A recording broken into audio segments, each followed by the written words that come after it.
Cours du contrôle gestion, chapitre 1, le contrôle budgétaire de l'activité productive.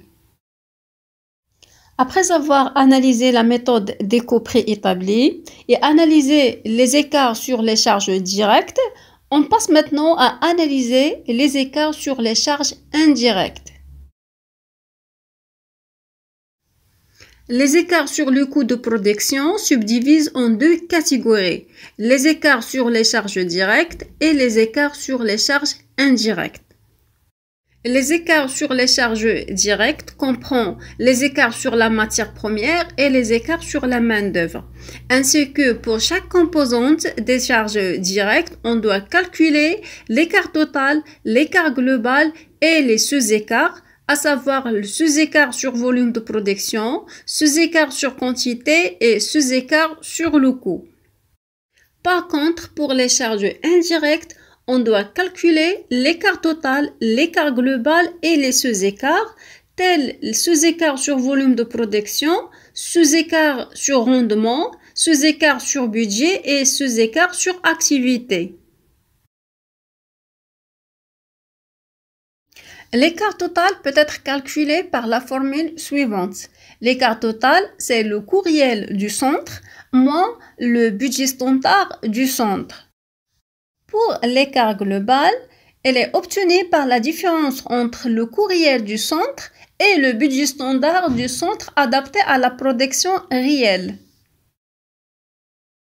Le sous-écart sur volume de production est obtenu par la différence entre le volume de production réel et le volume de production préétabli, multiplié par le coût d'unité d'œuvre préétabli pour un produit. Généralement, l'écart global peut se décomposer en trois sous-écarts pour faciliter la recherche des causes, à savoir le sous-écart sur rendement, le sous-écart sur budget et le sous-écart sur activité. On commence par le sous-écart sur rendement. Cet écart est obtenu par la différence entre le nombre d'unités d'œuvre réelles par produit et le nombre d'unités d'œuvre préétablies par produit multiplié par le coût préétabli pour la production réelle. Concernant l'écart sur budget, elle est obtenue par la différence entre le coût réel du centre et le coût préétabli du centre pour l'activité réelle. Concernant l'écart sur activité, c'est la différence entre le coût préétabli du centre pour une activité réelle et le coût préétabli des unités d'œuvre réelles. En principe, pour contrôler l'exactitude des différents sous-écarts, il est important d'établir les relations suivantes. On a l'écart global, c'est la somme de l'écart sur rendement, l'écart sur budget et l'écart sur activité. Avec l'écart total, c'est l'écart global plus le sous-écart sur volume de production. Donc l'écart total, c'est la somme de quatre sous-écarts. Le sous-écart sur volume de production, le sous-écart sur rendement, le sous-écart sur budget et le sous-écart sur activité. On passe maintenant à une application, soit les données d'un centre. On a 2 heures de machine par produit, les charges fixes estimées à 40 000 dirhams, les charges variables pour 1 heure de machine c'est 60 dirhams, la production prévisionnelle est 1000 unités. Concernant la production réelle est 1200, le coût réel du centre est 240 000 dirhams et finalement le nombre d'unités d'œuvre 2100 heures de machine. Le travail demandé, c'est calculer et analyser les écarts sur les charges indirectes. Pour la solution, on commence par l'écart total. Elle est obtenue par la différence entre le coût réel de la production réelle moins le coût préétabli de la production prévisionnelle. Pour le coût réel de la production réelle, elle est donnée au niveau de l'énoncé. Mais on doit calculer le coût préétabli de la production prévue. On commence par le calcul du coût d'unité d'œuvre préétabli. En principe, le coût d'unité d'œuvre, il comprend une partie fixe et une partie variable. Pour la partie variable et les données au niveau de l'énoncé, c'est 60 dirhams qui représentent les charges variables pour une heure de machine. Pour la partie fixe, on a les coûts fixes total, c'est 40 000. Le nombre des heures de machine total, c'est 2 multiplié par 1000, ça fait 2000. Donc, la partie fixe, c'est 40 000 divisé par 2000, ça fait 20. Donc, la partie fixe, c'est 20. Alors, le coût d'unité d'œuvre préétabli total, c'est 60 plus 20, ça fait 90. Par la suite, l'écart total, c'est la différence entre le coût réel de la production réelle, qui représente 240 000, moins le coût préétabli de la production privée, c'est 90 multiplié par 2, multiplié par la production prévisionnelle, c'est 1000. Donc, l'écart total, c'est 60 000. L'écart obtenu est positif, c'est-à-dire le coût réel est supérieur au coût prévisionnel, donc il s'agit d'un écart défavorable. Et par la suite, on doit rechercher les causes de ce dysfonctionnement. On passe à calculer l'écart global, c'est la différence entre le coût réel de la production réelle et le coût préétabli de la production réelle. Donc, l'écart global, c'est 240 000 moins 90 multiplié par 2, multiplié par la production réelle, c'est 1200. Donc, l'écart obtenu est égal à 24 000. Cet écart est positif, ce qui signifie que le coût réel est supérieur au coût prévisionnel. Donc, il s'agit d'un écart défavorable et par la suite, la société doit rechercher les causes de ce dysfonctionnement. Concernant le sous-écart sur volume de production, c'est la différence entre le volume de production réel et le volume de production préétabli multiplié par le coût d'unité d'œuvre préétabli pour un produit. Donc, le sous-écart sur volume de production, c'est la différence entre 1200 et 1000 multiplié par 90 multiplié par 2, ça fait 36 000.